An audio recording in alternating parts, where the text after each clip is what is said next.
The stars looked different from the bridge of the Harmony's edge. Captain Jiwan stood before the main viewing screen, watching a blue and green planet slowly rotate below them. Her 4 arms moved across the control panels with practiced ease, each hand checking different systems.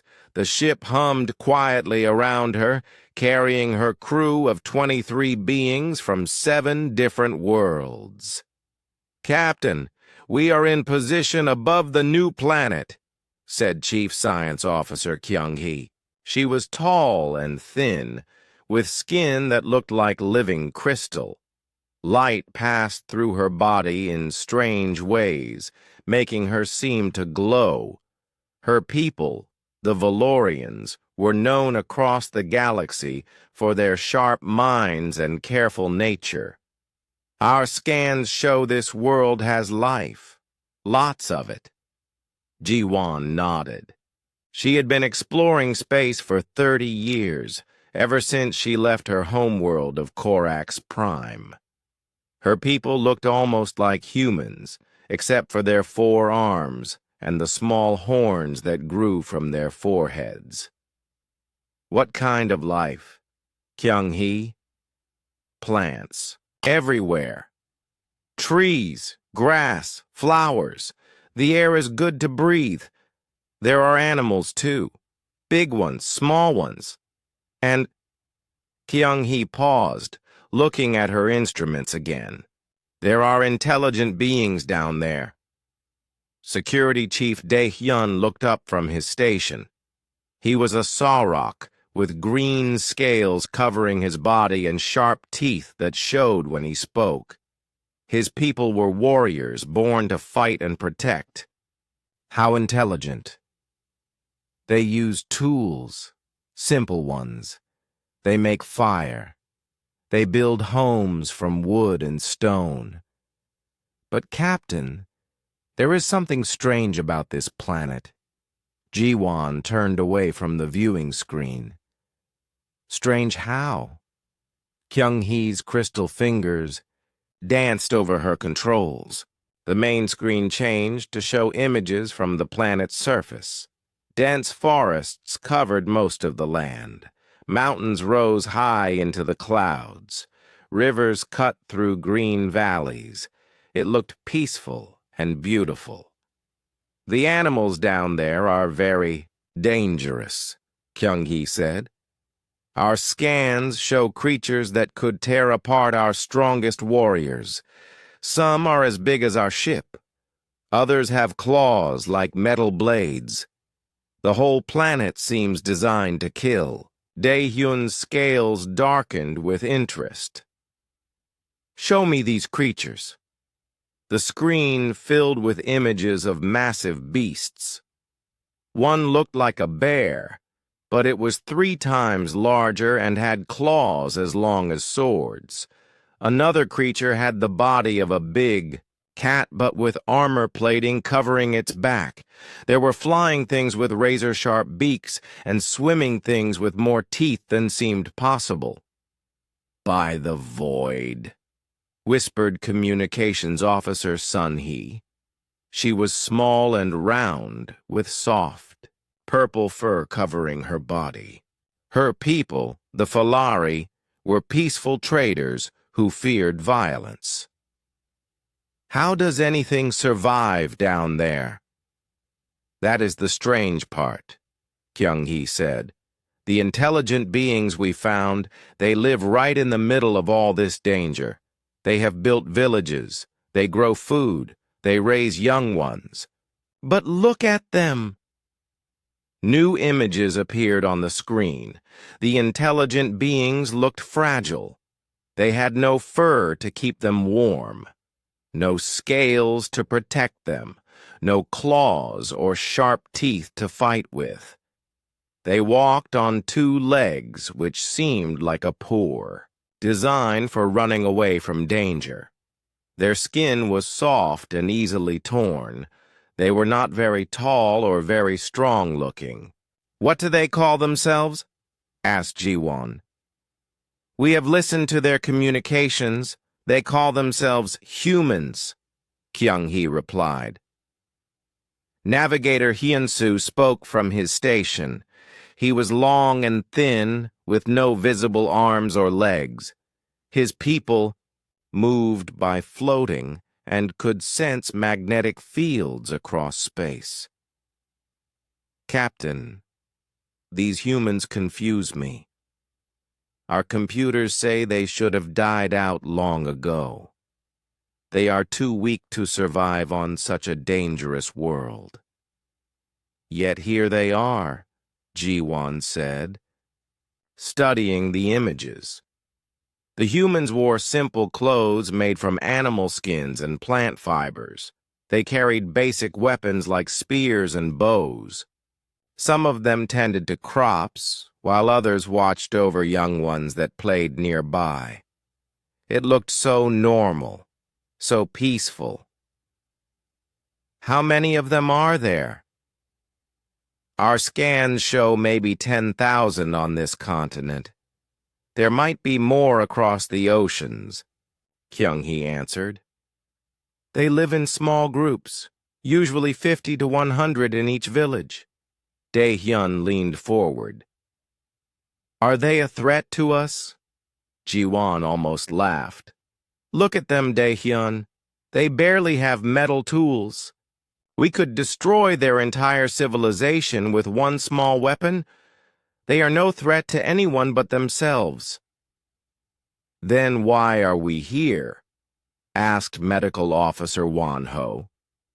He was tall and pale, with large black eyes that took up most of his face.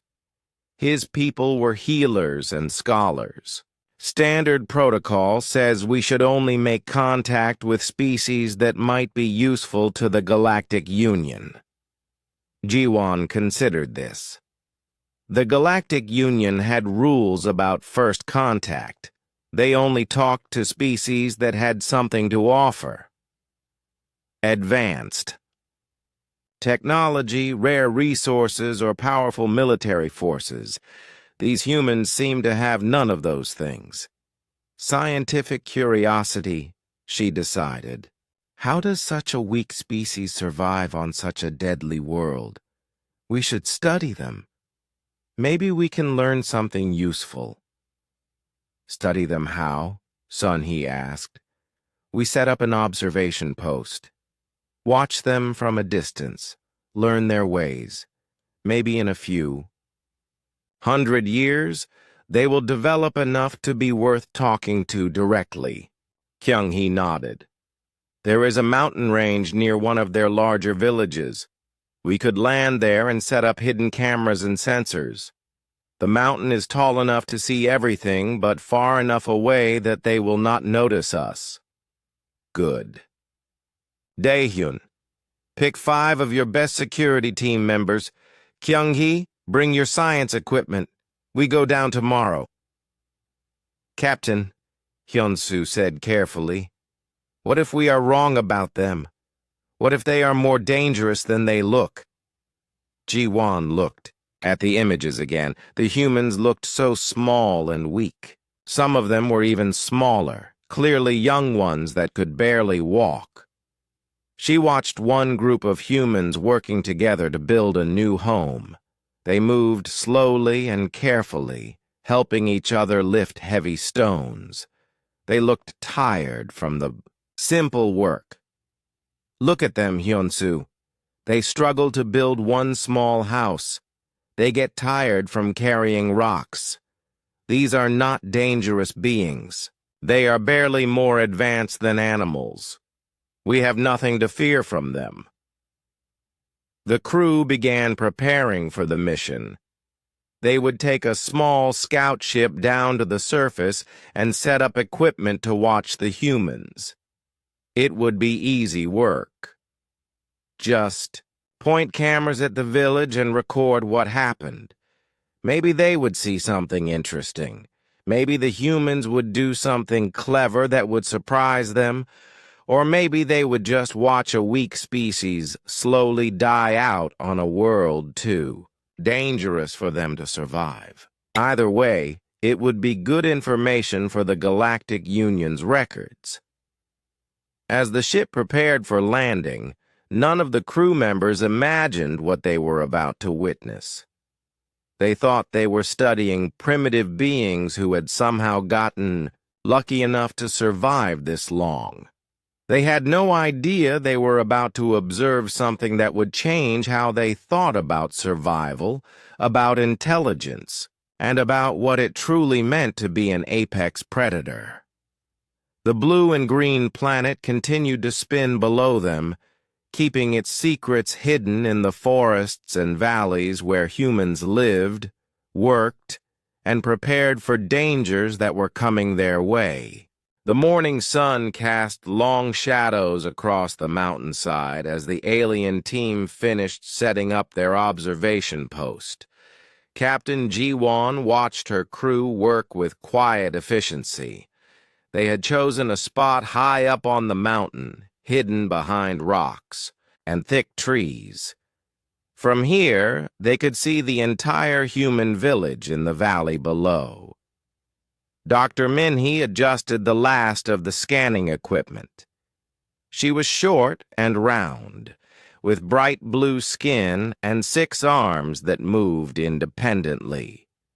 Her people were known throughout the galaxy as the best scientists and researchers. All systems are working, Captain. We can see and hear everything that happens in the village. Ji-won looked through the main viewing scope. The human village spread out below them like a child's toy. Small houses made of wood and stone sat in neat rows.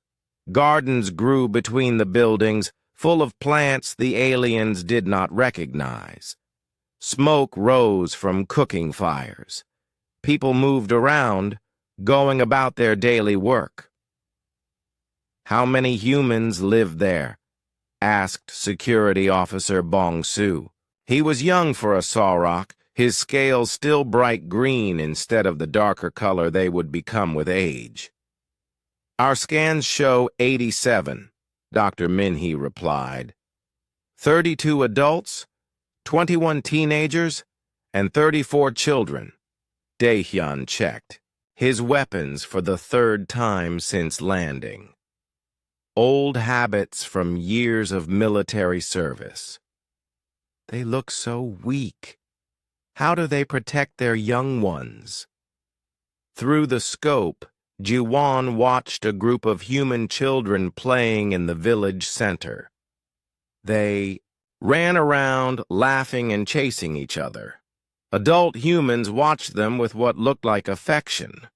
The children had no natural armor, no claws, nothing to defend themselves with. They looked completely helpless. Maybe they hide when danger comes, suggested communications specialist Young-ho. He was tall and thin, with pale skin and large ears that could hear sounds across great distances. Run into their houses and wait for the predators to leave.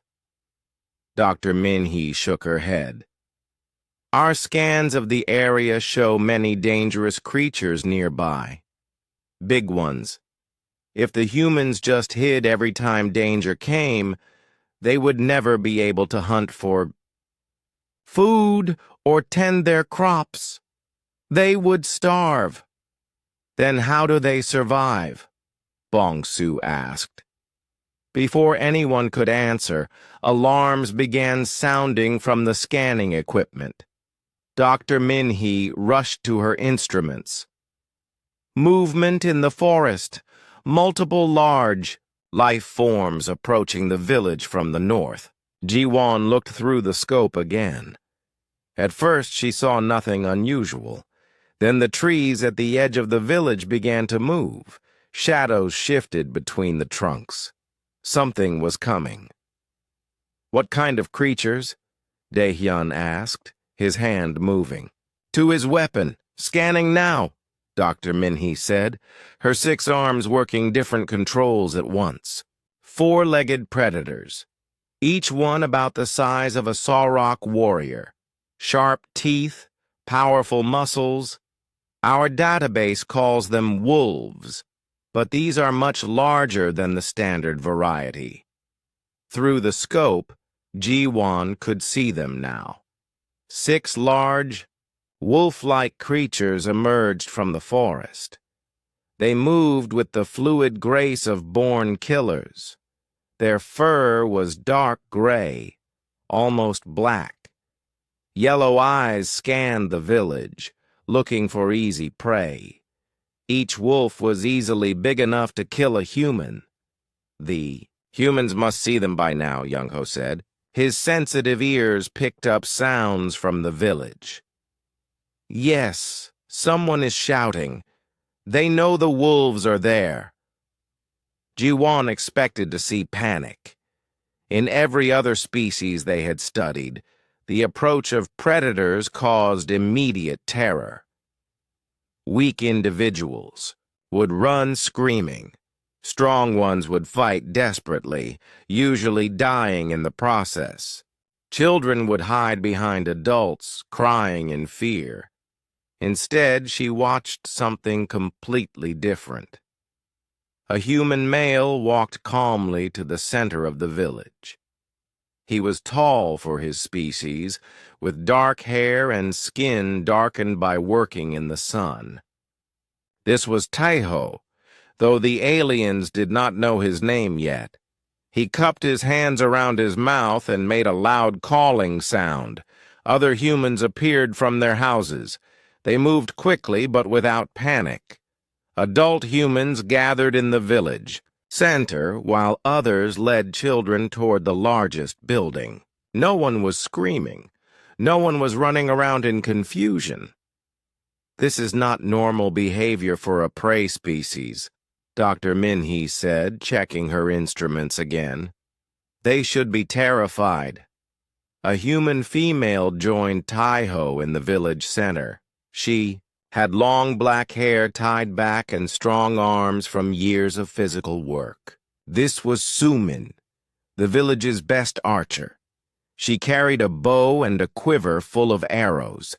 Other humans appeared with spears, knives, and simple swords. "They are going to fight," Bongsu said in amazement. "But they are so small and weak." The wolves had stopped at the edge of the forest, watching the village. They seemed to be studying the humans, trying to decide if these strange two-legged creatures were worth attacking. The pack leader, a massive wolf with scars across his face, took a step forward. That was when a third human joined the group in the village center. He was younger than the others, with quick movements and bright eyes. This was Jinwoo, though. The aliens watching would not learn his importance until later. He carried only a simple wooden spear, but he held it like someone who knew how to use it. "Look at their faces," Ji-Wan said, adjusting the scope to get a better view. "They are not afraid." It was true. The humans showed no signs of the fear response that dominated every other species when facing predators. Instead, their faces were calm, focused. They positioned themselves in a line between the wolves and their children. Their weapons were ready but not raised in panic. The pack leader wolf stepped into the village clearing. The other wolves spread out behind him, preparing to attack from multiple directions. This was standard pack hunting behavior. Surround the prey. Attack from all sides. Bring down the weakest first. Taiho said something to the other humans. The aliens' translation equipment was still learning the human language, but the tone was clear. He was giving orders, making a plan. The humans adjusted their positions slightly, creating overlapping fields of fire for their arrows and spears. "They have tactics," Daehyun said with surprise. "Simple ones, but they are working together." The wolf attack came suddenly. The pack leader charged straight at the human line while two other wolves circled around the sides. It should have worked. The humans were outnumbered and outmuscled. Their simple weapons should not have been enough. But something strange happened. The moment the wolves began their attack, the humans changed. Not physically, but in some way the alien observers could not quite understand. Their movements became faster, more precise. Their calm focus turned into something harder, colder. Suman's first arrow took the pack leader in the shoulder, spinning him around. Her second arrow hit another wolf in the leg. Taiho and Jinwoo moved forward with their spears, not running in panic, but advancing with purpose. "How are they moving so fast?" Dr. Minhee asked, frantically checking her sensors. "Their reflexes should not be that quick." The battle was over in less than 2 minutes. When the dust settled, 3 wolves lay dead in the village center. The other 3 had fled back into the forest, wounded and defeated. The humans stood among the bodies, breathing hard but unharmed. Then, just as quickly as they had become warriors, they changed back. The hardness left their faces. They began checking on each other, making sure no one was hurt. Children came running from the big house, and the adults hugged them gently. "I do not understand," Bongsu said quietly. "They were prey animals just a moment ago. Then they became predators. Now they are gentle again." Jiwon watched Jinwoo kneel down to comfort a small human child who seemed scared by the noise. His movements were careful and soft, nothing like the deadly precision he had shown with his spear just minutes before. "Run the scans again," she ordered Dr. Minhee. "I want to know everything about these humans, their biology, their brain activity, their physical capabilities, everything." As the alien team began their detailed study, none of them realized they had just witnessed something that would haunt their dreams for years to come. They had seen humans do what no other species in the galaxy could do. They had watched prey animals become apex predators by choice, then change back to gentle caregivers when the danger was over. In the village below, the humans went back to their normal lives. They dragged away the wolf bodies, cleaned up the blood, and returned to tending their crops and caring for their children, as if fighting off a pack of deadly predators was just another part of their day. The aliens watched in fascination and growing unease, not knowing that what they had seen was nothing compared to what was coming. 3 days had passed since the wolf attack, and the alien observation team had learned much about the humans.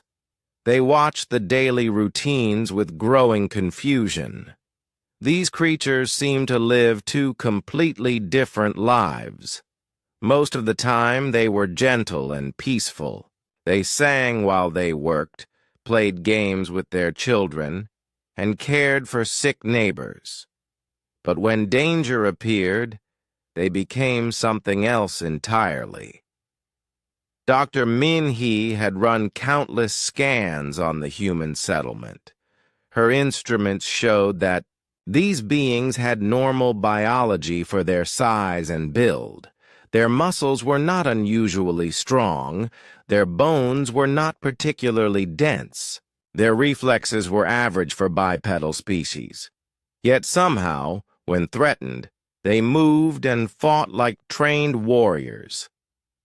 "I have been watching the one called Jinwoo," she reported to Captain Ji-won. The aliens had learned some human names by listening to their conversations. Most of the time, his heart rate is normal. His brain activity is calm. But when those wolves appeared, everything changed. His heart rate increased, but not from fear, from focus. His brain began working faster. His muscle coordination improved by 30%. Ji-won studied the data on her portable screen. Can all humans do this? It appears so. The female Sumin showed similar changes. So did the older male Taiho. Even some of the younger humans displayed enhanced capabilities during the threat.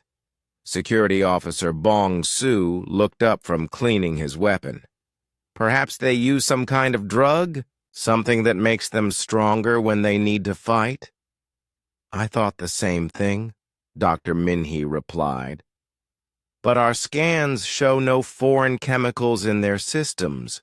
Whatever is happening to them, it is natural. Their own bodies are doing it. Communications. Specialist Young-ho had been listening to human conversations with his sensitive hearing. They do not seem to think this is unusual. I heard Jin-woo talking to his sister about the wolf fight. He spoke about it the same way he might talk about fixing a broken tool. Just something that needed to be done. Sister, Captain Ji-won asked. Yes. A young female named Nari. She is maybe 16 or 17 years old. She was not in the village during the wolf attack. She had gone to gather berries in the forest with some other young humans.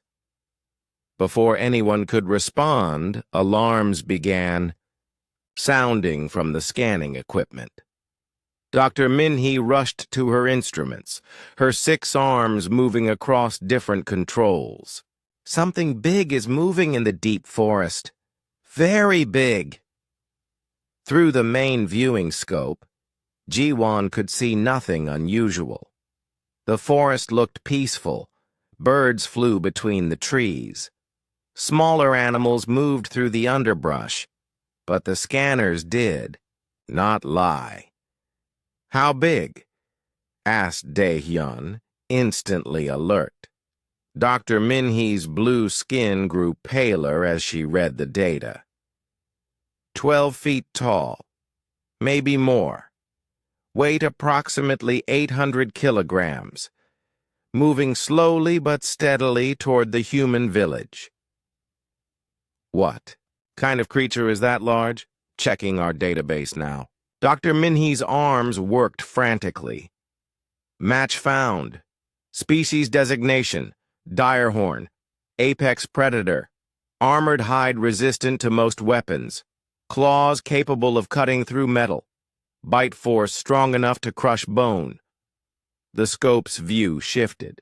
As the creature moved through the forest, trees that had stood for decades were pushed aside like grass. When Ji-won finally got a clear look at the beast, she felt her 4 hearts skip a beat. The direhorn was a monster from nightmares. It walked on 2 powerful legs like a giant bird, but its body was covered in thick, bony plates.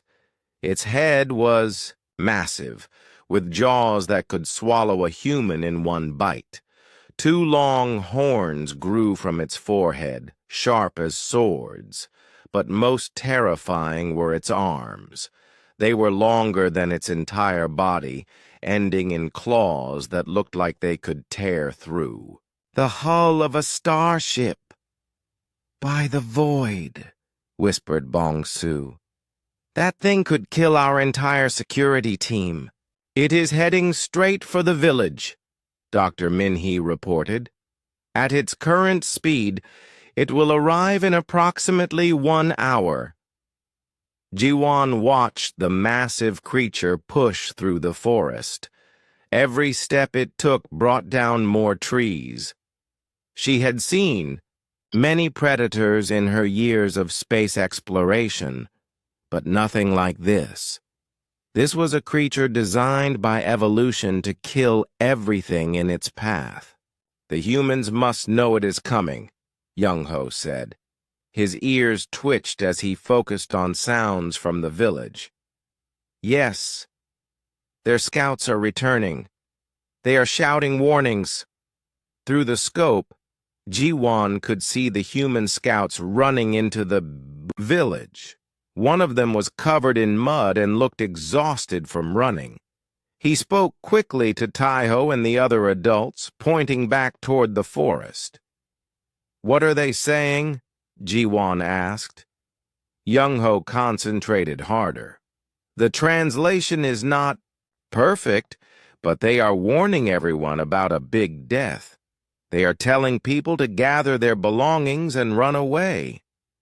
Smart, Dae-hyun said approvingly. They know they cannot fight that thing. But as the aliens watched, something strange happened. The humans began preparing to leave, but they moved slowly, almost calmly. There was no panic, no desperate rushing around. Adults helped children pack small bags of food and important items. They loaded supplies onto simple wooden carts pulled by large domestic animals. Why are they moving so slowly? Bong-soo asked. That monster will be here in less than an hour. Perhaps they do not understand how dangerous it is, suggested Dr. Min-hee. Through the scope, Ji-won watched Jin-woo help an elderly human woman load her belongings onto a cart. His movements were efficient, but not rushed. His face showed concern, but not fear. It was the same expression he might wear while helping with any difficult task. The evacuation continued for 30 minutes. Most of the humans had left the village, heading south toward another settlement that was reportedly a day's travel away. But a small group remained behind, still packing supplies and making sure nothing important was forgotten. That was when disaster struck. A section of the mountainside gave way. Rocks and dirt tumbled down into the valley, blocking the main path out of the village.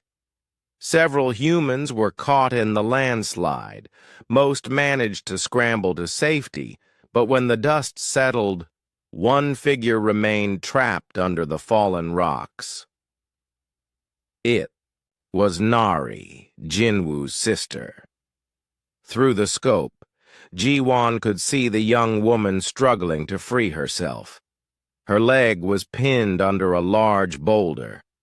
Other humans rushed to help her, but the rock was too heavy to move quickly. They would need tools. Ropes, maybe several strong adults working together, time they did not have. The dire horn was less than 10 minutes away. The sound of breaking trees was getting louder. Soon they would be able to see it coming through the forest. Jin-woo knelt beside his sister, speaking to her quietly. Other humans brought tools and began trying to lever the boulder off her leg. But it was slow work, and the rock was huge. Even if they could move it, Nari's leg might be badly injured. She would not be able to run. They will never get her free in time, Dr. Min-hee said sadly. That creature will be here before they can move the rock. Maybe some of them will stay to help her, Young-ho suggested hopefully. But the other humans were already making the hard choice. They could hear the dire horn getting closer. If they stayed, they would all die. If they left, maybe they could survive to help other people, to rebuild somewhere else. It was the logical decision. One by one, the other humans said goodbye to Nari and Jin-woo. Some of them were crying. All of them looked back as they hurried away down the alternate path. They were leaving two of their people behind to face certain death, all except Jinwoo. He stayed beside his sister, still working to free her leg. The boulder had barely moved despite his efforts. The sound of the approaching monster was getting louder. Trees were falling closer to the village. "He is going to stay with her," Bong-su said quietly. "He will die for her." "It is admirable," Daehyun agreed. "Foolish, but admirable. Many species would abandon wounded members to save themselves." Through the scope, Ji-won watched Jinwoo stand up. The boulder had not moved enough to free Nari's leg. There was no more time. She could see him make a decision, though she did not understand what it was. Instead of continuing to work on the rock, instead of saying goodbye to his sister, instead of running away like any sane creature would do, Jinwoo picked up his wooden spear and began walking toward the forest, toward the sound of breaking trees, toward the dire horn. "What is he doing?" Dr. Minhee asked in confusion. "I think," Ji-won said slowly, "he is going to fight it." The alien observation team stared in disbelief as the small, fragile human walked calmly toward certain death. His sister called out to him, but he did not turn around. His face showed the same calm focus they had seen during the wolf attack, but something more, something deeper and more dangerous. In the distance, the first glimpse of the dire horn appeared between the trees, 12 feet of armored death, with claws that could cut through metal and jaws that could crush stone. Walking toward it was one, human male, armed with nothing but a wooden spear and whatever was happening inside his head that the aliens could not understand. "Should we intervene?" asked Bong-su. Captain Ji-won considered this. Their orders were clear. Observe, but do not interfere. Let nature take its course. But watching someone walk to their death for no good reason felt wrong. "No," she decided. "We follow protocol. We watch and record. Maybe we will learn something about human behavior before they both die." None of them could have imagined what they were about to learn. The dire horn stepped into the village, clearing like death itself, taking physical form. Its massive claws left deep gouges in the hard-packed earth with each step. The creature stood 12 feet tall, its armored hide gleaming in the afternoon sun. When it opened its jaws, the aliens could see rows of teeth, each one as long as a human hand. Jinwoo stood 50 meters away, holding his wooden spear. The weapon looked like a toothpick compared to the monster before him. The young human was breathing steadily, his feet planted firmly on the ground. He showed no sign of the terror that should have been flooding his system. His vital signs are impossible, Dr. Minhee reported, staring at her instruments in confusion. His heart rate is elevated, but not from fear. His brain activity is increasing, but in ways I have never seen before. And his muscle tension is building, but in a controlled way. Captain Ji-won watched through the scope as the dire horn noticed the small figure standing in its path. The creature's massive head tilted slightly, studying this strange two-legged thing that was not running away. In the monster's experience, everything ran from it. Everything except the largest predators, and even they usually gave it space. "Why is he not moving?" asked communications specialist Young Ho. "Every survival instinct should be telling him to run." "Look at his face," Jiwon said quietly. Through the powerful scope, they could see Jinwoo's expression clearly. There was no fear there, no desperation. Instead, his face showed a kind of cold calculation. His eyes moved over the direhorn's body, studying it like a craftsman examining a piece of work. He was looking for something. Weak points, Security Officer Bong-Soo realized. He is looking for weak points on that thing. "Impossible," said Dr. Min-hee. "Our scans show the direhorn has no significant weak points. Its hide is 6 inches thick. Its bones are denser than most metals. Even our military weapons would have trouble penetrating that armor." The direhorn took another step forward. The ground shook under its weight. It opened its jaws and let out a roar that made the alien's equipment vibrate. The sound was loud, enough to be heard from space, a challenge that said death was coming for anything stupid enough to stand in its way. Jinwoo did not flinch. Instead, something changed in his posture. The aliens watched as his entire body seemed to shift into a different configuration. His weight moved forward onto the balls of his feet. His grip on the spear adjusted slightly. His breathing became deeper, more controlled. "What is happening to him?" Bong-Soo asked. Dr. Min-hee's 6 arms worked frantically over her instruments. "I am reading massive changes in his brain chemistry. His body is releasing chemicals I do not recognize. His muscle fibers are somehow becoming more efficient. But this should not be possible with human biology," the direhorn charged. 800 kilograms of armored death launched itself across the clearing at impossible speed. Its claws extended, ready to tear the small human apart. Its jaws opened wide enough to swallow him whole. The distance between predator and prey closed in seconds.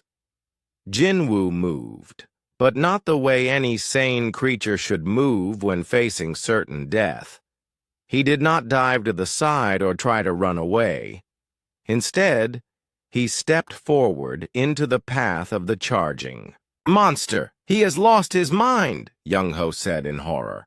"The fear has broken his brain." But there was no fear in Jinwoo's movements. Every step was precise, calculated. As the direhorn's massive claws swept toward him, he dropped to one knee and slid under the creature's reach. His spear came up in a perfect thrust, aimed at the softer scales on the monster's throat. The wooden spear point struck the direhorn's neck and snapped like a twig. The creature's armored hide was too thick, too strong. The weapon that had been effective against wolves was useless against this apex predator. The direhorn spun around with surprising speed, one massive claw catching Jinwoo across the chest and sending him flying through the air.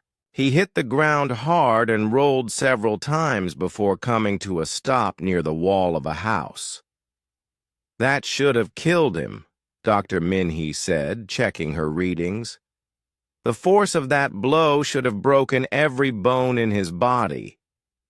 But Jinwoo was already getting back to his feet. Blood ran down his chest from 3 long gashes where the creature's claws had caught him, but he moved without showing pain. His ruined spear lay broken on the ground behind him. The direhorn turned to face him again, confused by this small creature that refused to die properly.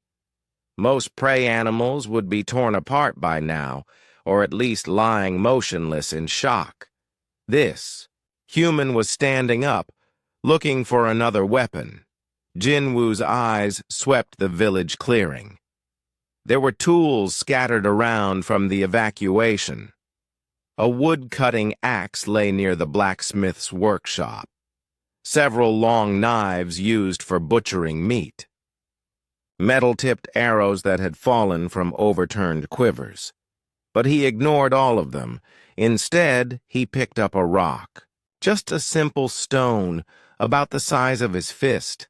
The kind of rock that could be found anywhere on the planet's surface. "What does he think that will do?" Bong-Su asked. "It is just a rock." The direhorn charged again, learning from the first attack. This time it kept its head lower, jaws wide open to snap up the troublesome human. Its strategy was simple. Grab the prey in its mouth and bite down. End this quickly. Jinwoo waited until the creature was almost on top of him. Then he did something that made all the watching aliens question their understanding of physics. He jumped. Not to the side, not backward to safety. He jumped straight up, higher than should have been possible for his species. As the direhorn's jaws snapped shut where he had been standing, Jinwoo came down on top of the creature's head. The rock in his hand struck the monster's skull with tremendous force. Not enough to damage the thick bone, but enough to get the creature's attention. The direhorn shook its massive head, trying to dislodge the small pest that had landed on it.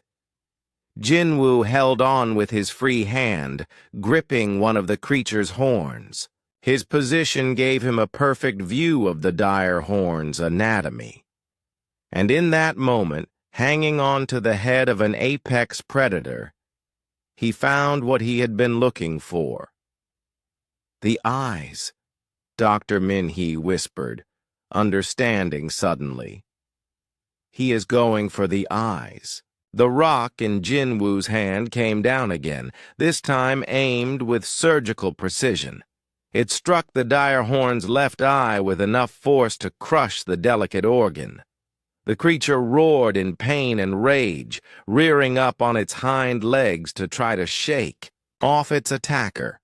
But Jinwoo was not done. As the direhorn thrashed beneath him, he shifted his grip and brought the rock down on the creature's right eye. Now the apex predator was blind, stumbling around the clearing in confusion and fury. "Incredible," Captain Ji-won said. "He has found the one weakness that creature has." The direhorn, unable to see its tiny enemy, began striking out wildly with its claws. It smashed through the wall of a house, destroyed a cart full of supplies, and left deep gouges in the ground. But it could not hit what it could not see. Jinwoo dropped from the creature's head and rolled away as massive claws swept through the air where he had been. The direhorn was still dangerous, maybe more dangerous now that it was wounded and angry. But it was no longer the perfect killing machine it had been, standing in the ruins of the village, bleeding from his wounds but still moving with that strange, controlled grace. Jinwoo looked around for his next weapon. The broken spear was useless. The rock had served its purpose. He needed something else. His eyes settled on the blacksmith's tools. Heavy hammers used for shaping metal, long metal rods that could be used like spears, sharp chisels designed to cut through the hardest materials. The alien observers watched in amazement as this small, supposedly weak creature began to arm himself for the next phase of a battle that should have been over in seconds. "How is he still alive?" Young-ho asked. "That thing should have killed him 3 times by now." I do not know, Dr. Minhee replied, still staring at her impossible readings. But whatever is happening to him, it is not following any biological rules I understand. In the clearing below, the real fight was just beginning. The dire horn might be blinded, but it was still 800 kilograms of armored muscle and razor-sharp claws. And Jinwoo, despite his impossible resilience, was still just one human with simple tools. But something had changed in the young man's face. The cold calculation was still there, but now it was mixed with something else. Something that made the watching aliens feel a chill that had nothing to do with the mountain air. Jinwoo was no longer just trying to survive. He was starting to enjoy himself.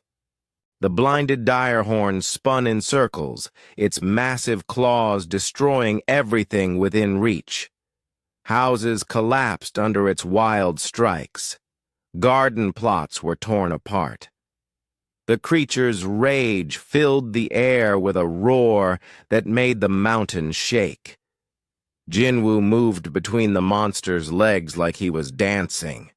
Every step was perfectly timed. When the creature's right claw swept toward him, he was already rolling under its left arm. When it tried to stomp on him, he had already moved to a new position. Dr. Minhee watched her instruments in disbelief. His reflexes are impossible. He is moving faster than his nervous system should allow, and his coordination is beyond anything in our database for his species. Captain Ji-won adjusted the scope to follow the action more closely. Through the powerful lens, she could see details that amazed her. Jinwoo's wounds from the creature's first attack should have slowed him down. Instead, they seemed to have made him faster. The 3 long cuts across his chest were bleeding freely, but he moved as if they did not exist. Look at his eyes, Security Officer Bong-soo said quietly.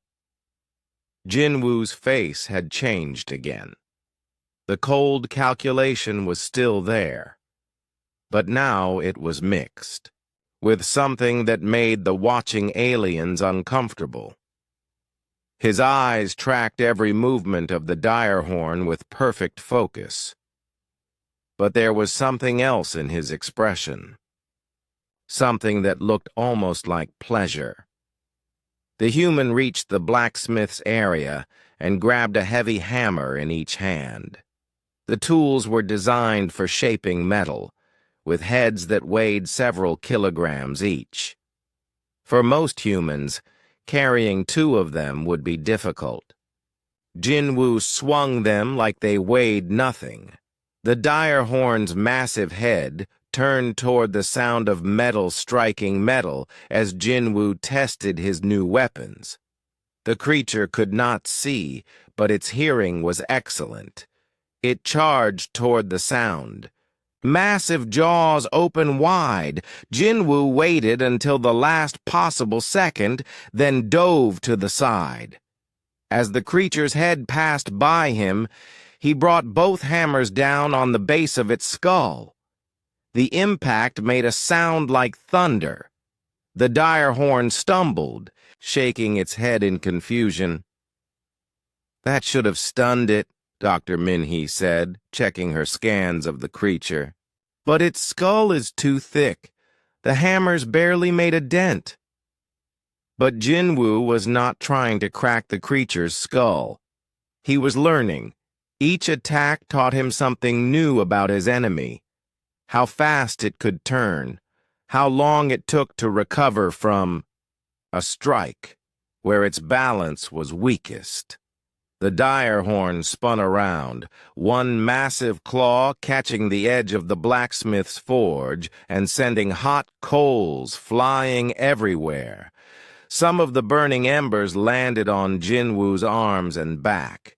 The aliens expected him to cry out in pain, to stop and put out the flames. Instead, he ignored the burns completely.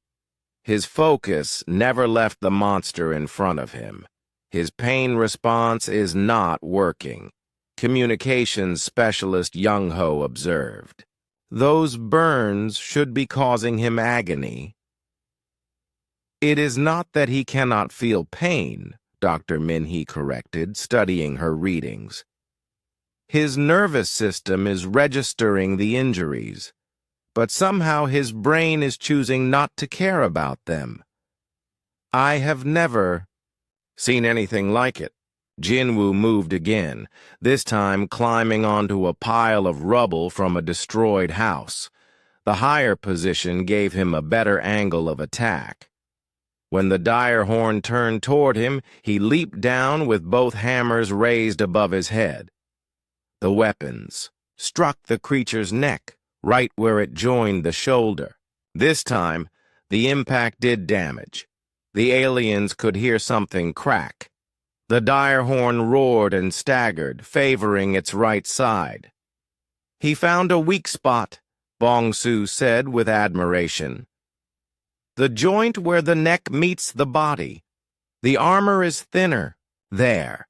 But finding a weak spot and exploiting it were different things. The dire horn was wounded but far from defeated. It swept its good arm in a wide arc, trying to catch the human who was causing it so much trouble. Jinwoo dropped the hammers and rolled away from the massive claws. They missed him by inches, tearing up the ground where he had been standing. But the roll brought him to a new area of the village, where different tools were scattered on the ground. He picked up a long metal rod, originally used for stirring large pots of soup. It was not sharp, but it was strong and had good reach. More importantly, it was long enough to strike the dire horn from a distance. The creature turned toward him again, moving more carefully now. Its injured neck made quick movements painful. Jinwoo used this to his advantage, staying just out of reach and striking whenever the monster tried to attack. He is learning its patterns, Captain Ji-won observed. Each time it attacks, he understands it better. The metal rod struck the dire horn's injured shoulder again and again. Each hit made the creature slower, more cautious. The monster was beginning to realize that this small prey was more dangerous than it appeared. But Jinwoo was not satisfied with just wounding his enemy. Something in his expression had changed again. The cold calculation was still there, but now it was mixed with something darker, something that made the watching aliens feel afraid. He wanted to do more than just drive the creature away. He wanted to destroy it. The dire horn tried a different strategy. Instead of charging directly at Jinwoo, it began destroying the village around him.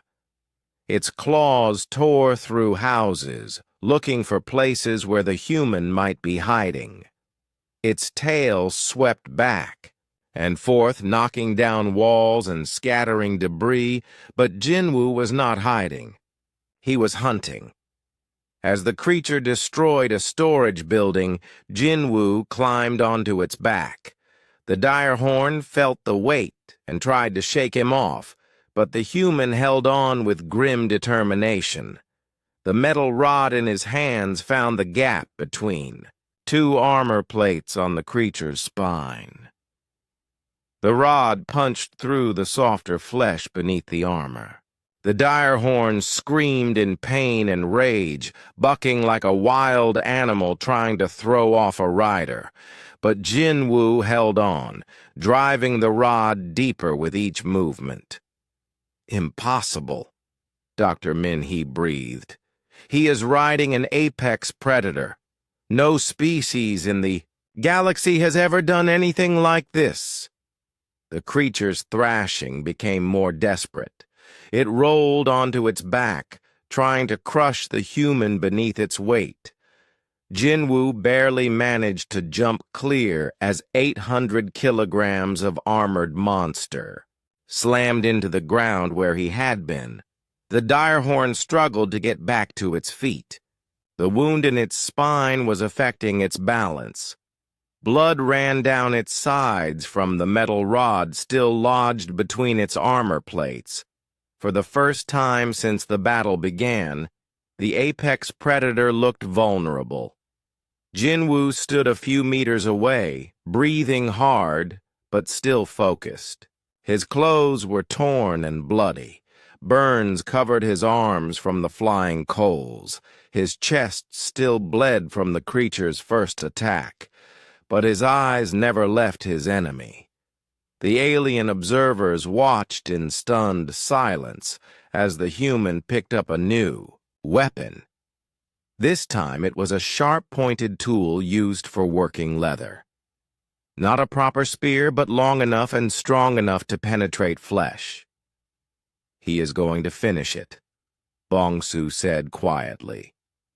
But the direhorn was not finished yet. Wounded and blinded, it still had its claws and its massive jaws. As Jinwoo approached, the creature made one final desperate attack. It lunged forward, jaws wide open, trying to catch the human in its mouth. Jinwoo stepped to the side, but not far enough. One of the creature's massive teeth caught his shoulder, tearing through skin and muscle. The impact spun him around and sent him crashing into the remains of a house wall. For a moment, he lay still.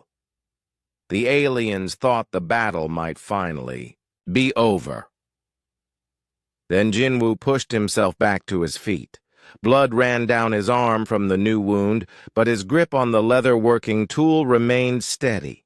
His face showed no pain, no fear, no doubt, only determination.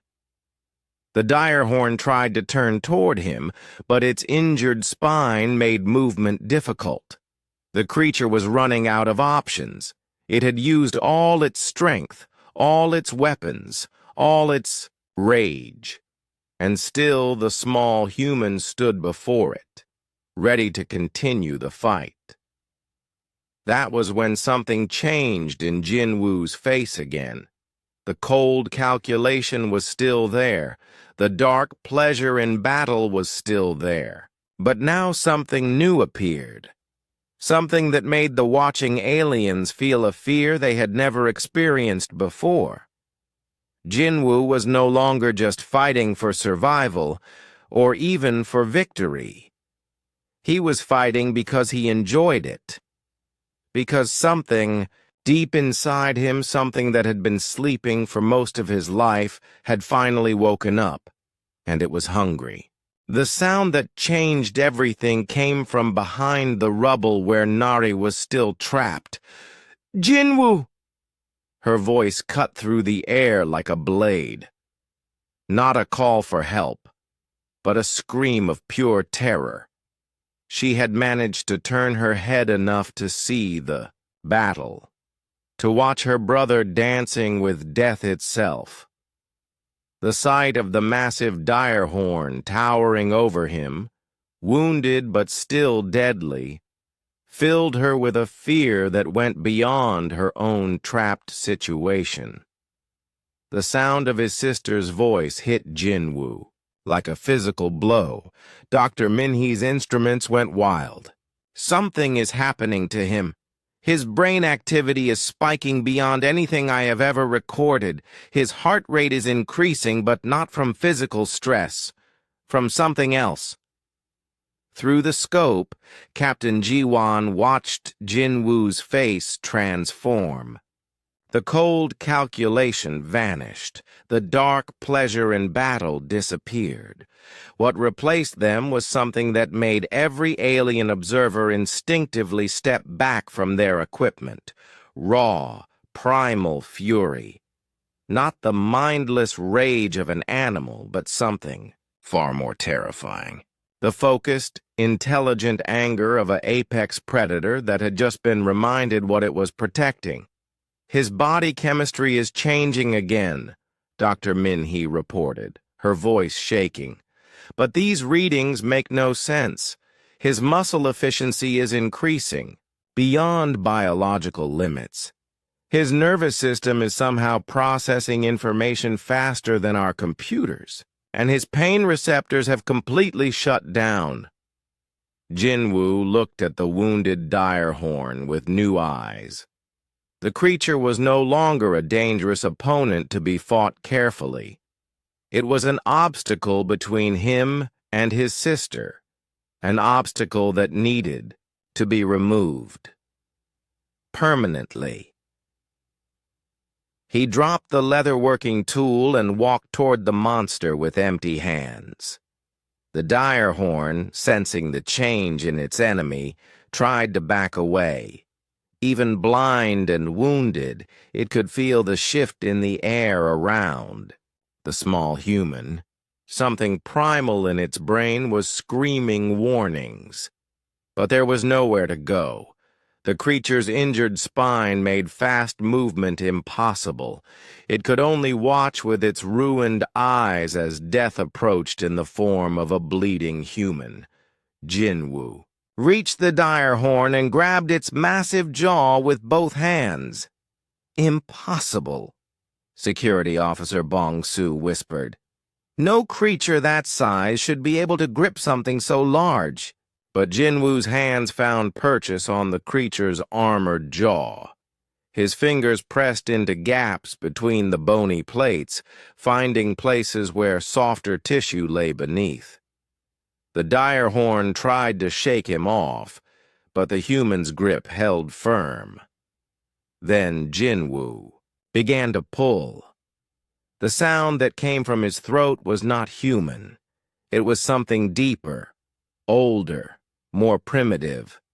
A sound that spoke of millions of years of evolution, of ancestors who had fought saber-toothed cats and dire wolves with nothing but their hands and their refusal to die. Dr. Minhee stared at her instruments in disbelief.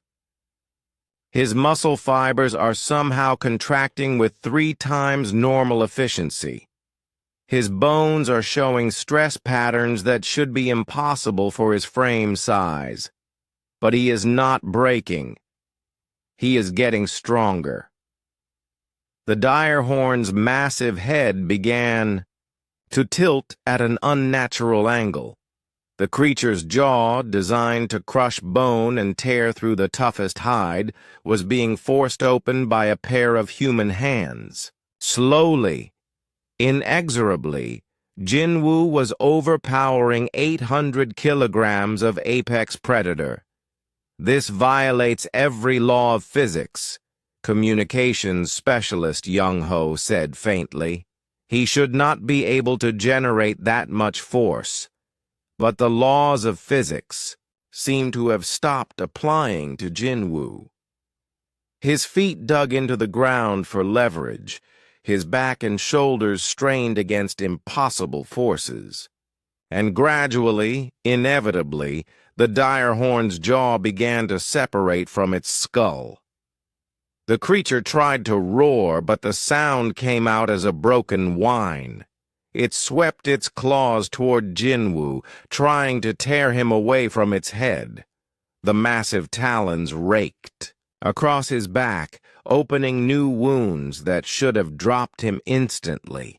Instead, the pain seemed to make him stronger. With a sound like breaking stone, the direhorn's lower jaw separated from its skull. Blood poured from the ruined flesh as Jinwoo literally tore apart the creature's primary weapon. But he was not finished. Still holding the separated jaw like a gruesome trophy, he drove his other hand into the opening he had created. His arm disappeared up to the elbow inside the creature's head, searching for something vital.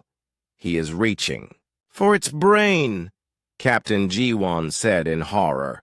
He is going to kill it with his bare hands. The direhorn's thrashing became weaker as Jinwoo's hand found what it was looking for. The creature's movements slowed, then stopped.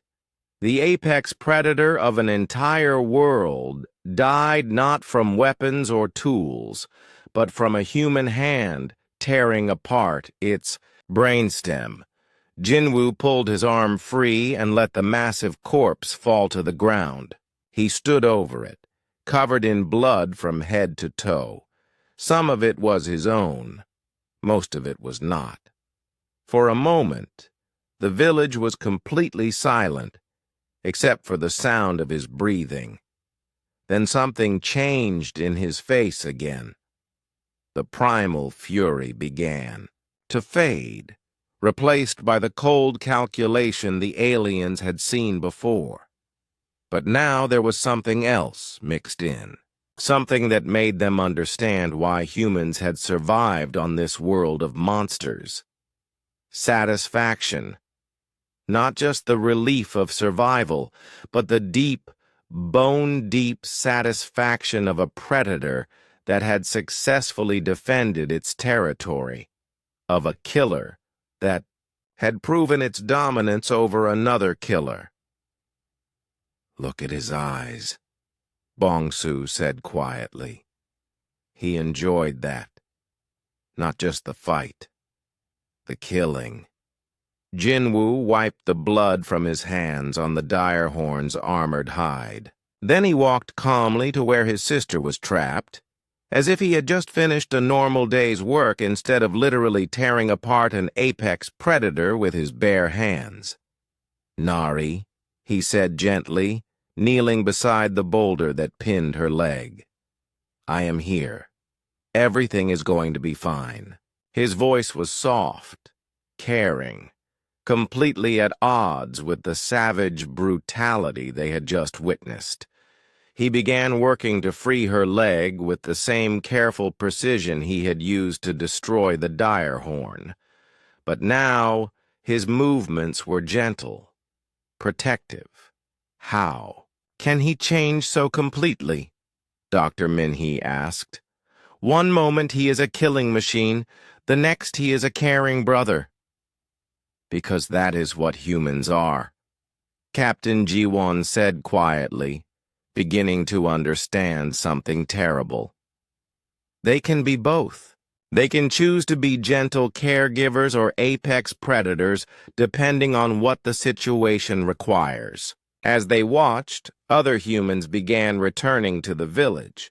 They had heard the sounds of battle from a distance and came back to see what had happened. When they saw the massive corpse of the direhorn lying in their village center, they stopped and stared in amazement.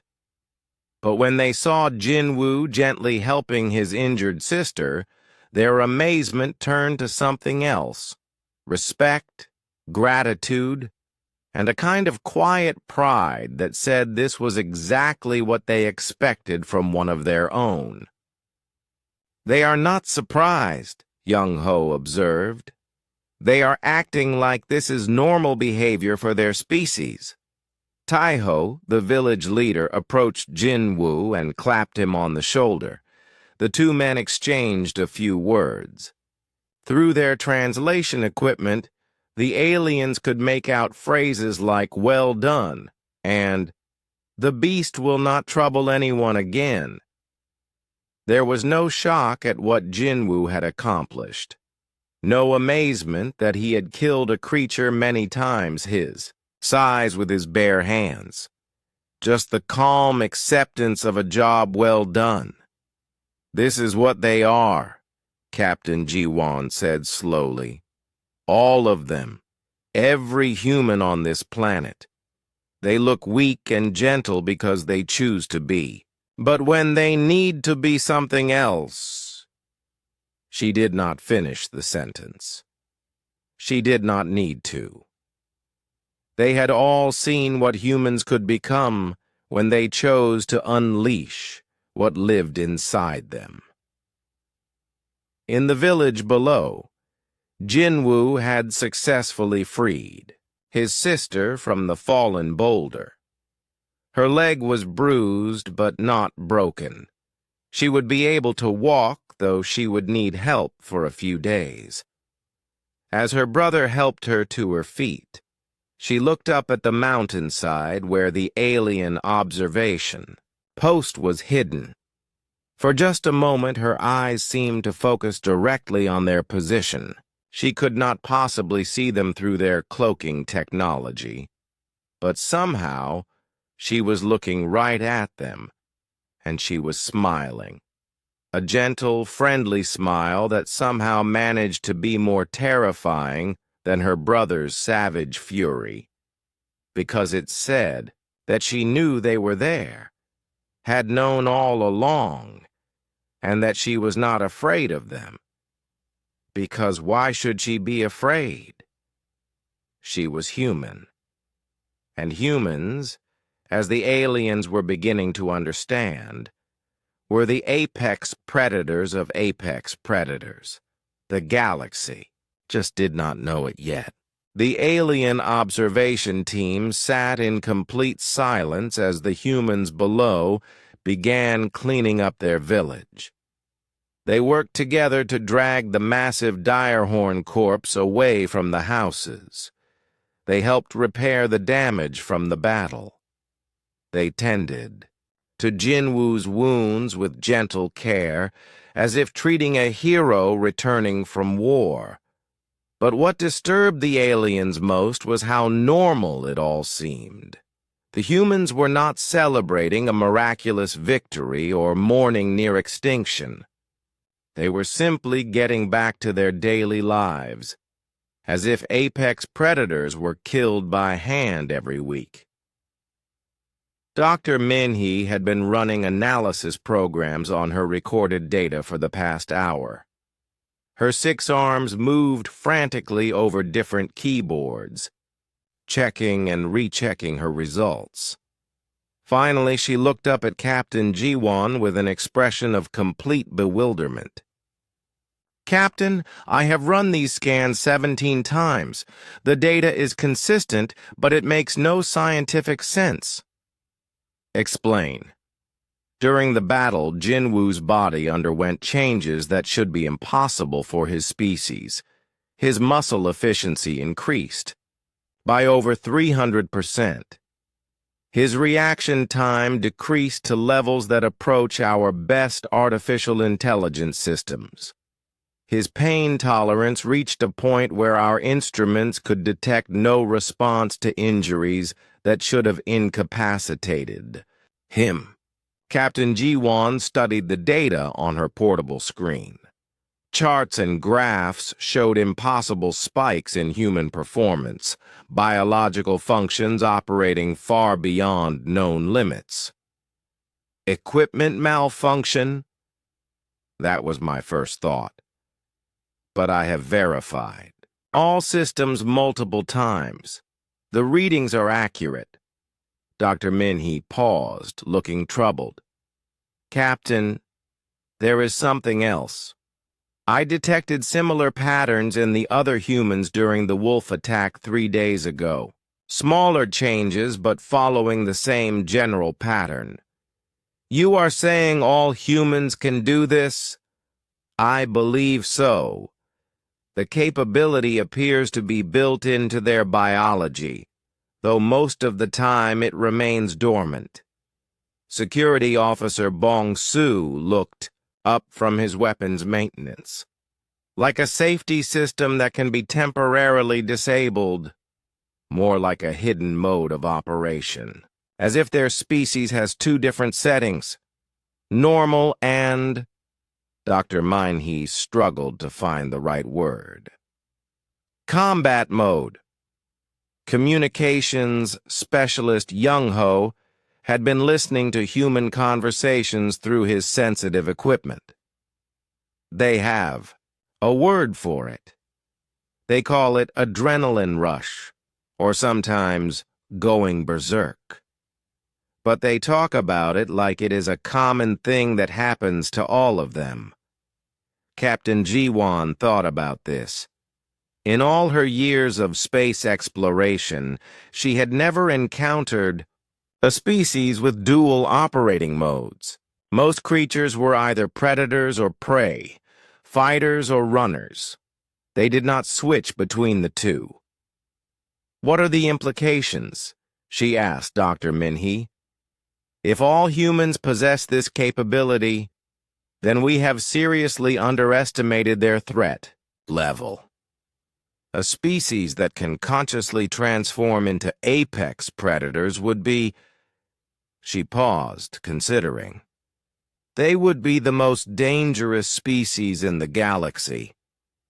But they do not seem aggressive," Young-Ho protested. "Most of the time they are peaceful.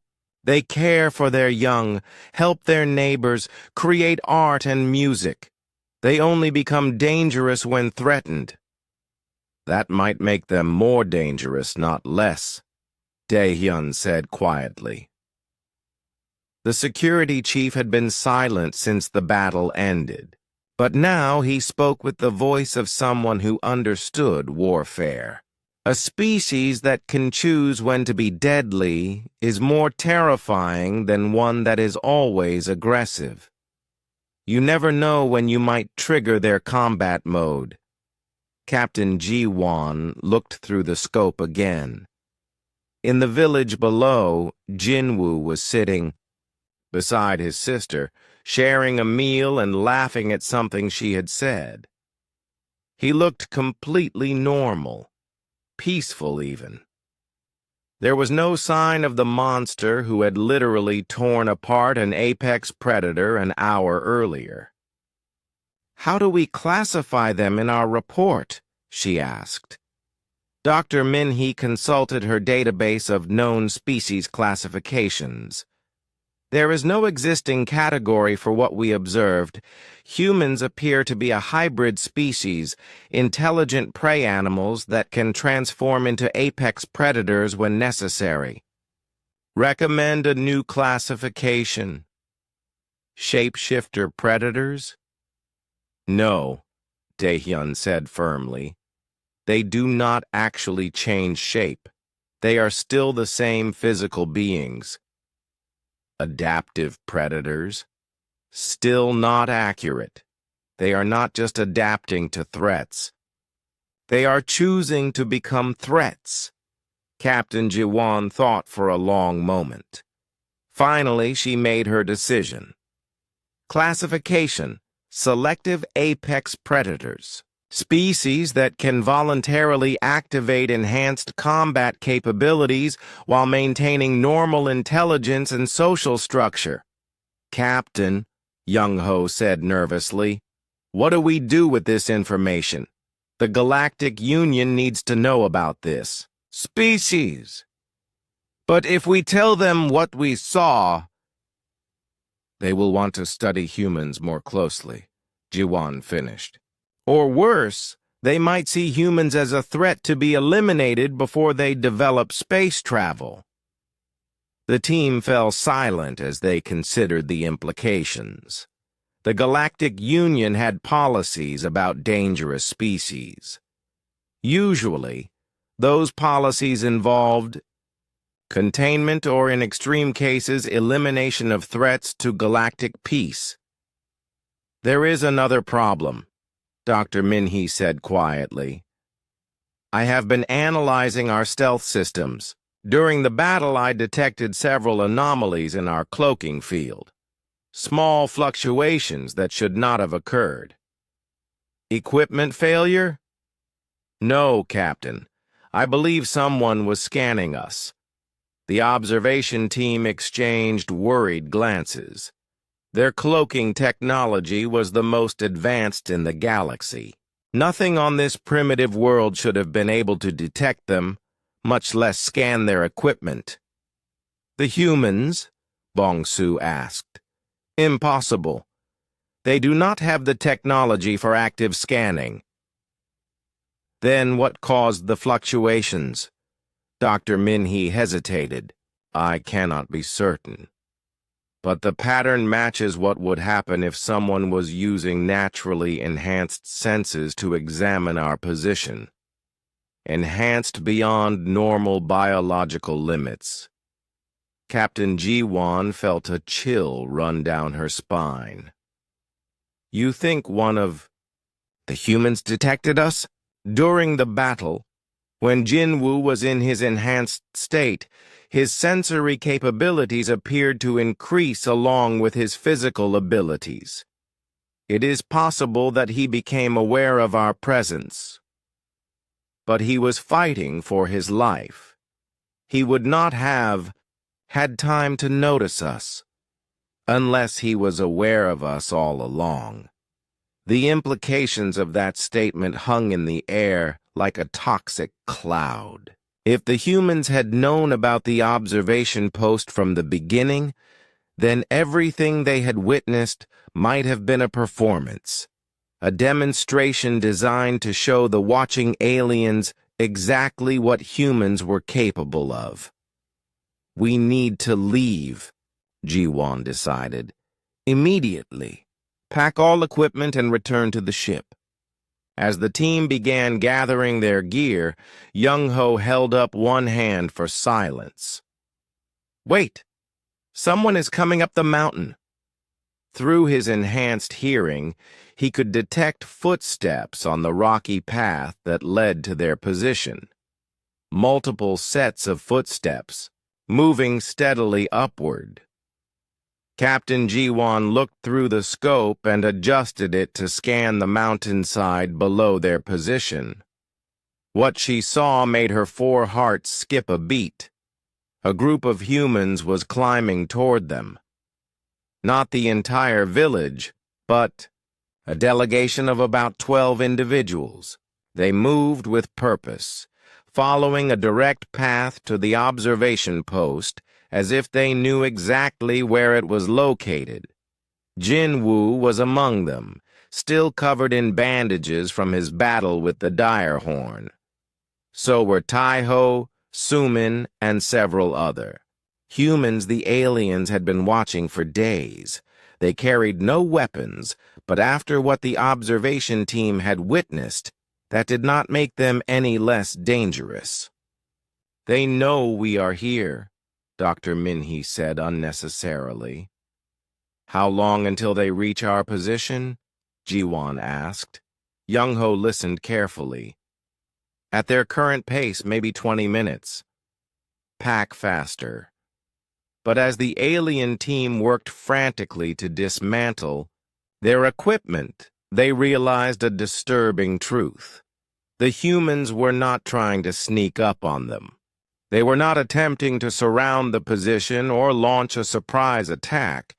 They were simply walking up the mountain like they were going to visit neighbors, which, Captain Ji-won realized with growing dread, was exactly what they were doing. The humans had known about the observation post all along. They had allowed themselves to be watched, studied, recorded, and now they were coming to have a conversation. The question was, what did they want to talk about? And more importantly, would the alien observation team survive the discussion? The Harmony's edge left the human world's atmosphere in complete silence. No one on the bridge spoke as they watched the blue and green planet grow smaller in their viewing screen. Captain Ji-won sat in her command chair, staring at nothing while her crew went through the motions of their departure procedures. They had not met the humans on the mountain. 20 minutes before the delegation would have reached their observation post, Captain Ji-won had made the decision to abandon all their equipment and flee to the ship. They left behind scanning devices worth more than most planets' annual budgets, but none of them cared about the cost. They cared about staying alive. During their frantic retreat down the backside of the mountain, communications specialist Young-ho had used his enhanced hearing to monitor the humans' approach. When the delegation reached the abandoned observation post, they did not seem surprised to find it empty. Instead, they had calmly examined the equipment that had been left behind. Then Jinwoo had looked directly up at the sky, toward where the Harmony's Edge hung in orbit, and smiled. He could not possibly have seen the ship through the atmosphere and the cloaking field, but somehow he had known exactly where it was, and his smile had said, "We know you are there. We know what you saw, and we are not afraid of you." That smile haunted Captain Ji-won's dreams for years afterward. Now, 3 days into their journey, back to Galactic Union space, she finally called a meeting to discuss their official report. The senior crew gathered in the main conference room, but no one seemed eager to begin the conversation. "We need to decide what to tell the Union," Ji-won said finally. Dr. Min-hee had prepared detailed files on everything they had observed. Scientific data, video recordings, biological analyses. Enough information to revolutionize the galaxy's understanding of intelligent life. But now she hesitated to share any of it. "The truth?" she suggested uncertainly. "The truth is that we discovered a species of shape-shifting apex predators that can voluntarily enhance their capabilities beyond known biological limits," Security Chief Dae-hyun said bluntly. "A species that knew we were watching them and chose to demonstrate their abilities. A species that will likely develop space travel within the next few centuries." "And then what happens?" asked Young-ho. "When the Union learns about humans, what will they do?" They all knew the answer. The Galactic Union had protocols for dealing with potentially dangerous species. Study them. Contain them if necessary. If they prove too dangerous, eliminate them before they could spread beyond their home world. "We cannot let that happen," Dr. Min-hee said quietly. "Whatever humans are, they are not evil. They are protective, caring, intelligent beings who happen to possess abilities we do not understand. Abilities that make them the most dangerous species in the galaxy," Bong-su pointed out. "Only when threatened," Young-ho argued. "Most of the time they are peaceful. That does not matter to the Union. They will see humans as a threat to galactic stability." Captain Ji-won listened to her crew debate, but her mind was already made up. She had been thinking about this decision for 3 days, weighing the options, considering the consequences. "We will not report the humans to the Union," she announced. The conference room fell silent. "Captain," Dae-hyun said carefully, "that is a violation of our orders. We are required to report all intelligent species we encounter. Our orders require us to report species that might be useful to the Union or might pose a threat to galactic peace. I am classifying humans as neither." Dr. Min-hee looked confused. "But the data clearly shows they are both useful and dangerous." "The data shows they are dangerous when threatened. Since we are not going to threaten them, they pose no risk to galactic peace. As for their usefulness..." Ji-won paused. "A species that can voluntarily become apex predators would be incredibly valuable as soldiers or mercenaries.